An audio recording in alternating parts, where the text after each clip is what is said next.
Soy la sencilla mujer paraguaya de trenza florida, de un templo del arte y vergel de natura yo traigo el amor,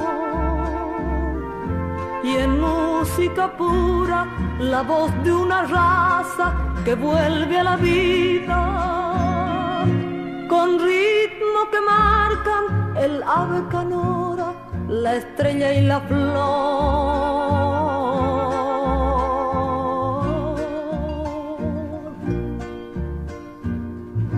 Soy alma vibrante que va repartiendo sonoras caricias.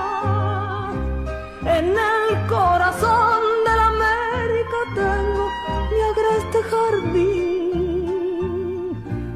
Me vio desde el cielo del trópico hermoso, el sol de las Indias,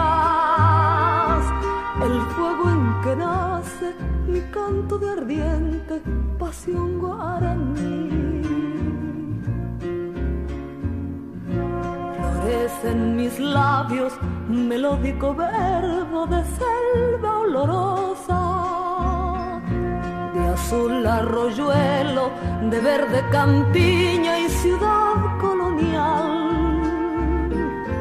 Y vibra conmigo la cuerda del arpa, riente y llorosa, en dulce y alada canción de la tierra que aroma el yerbal.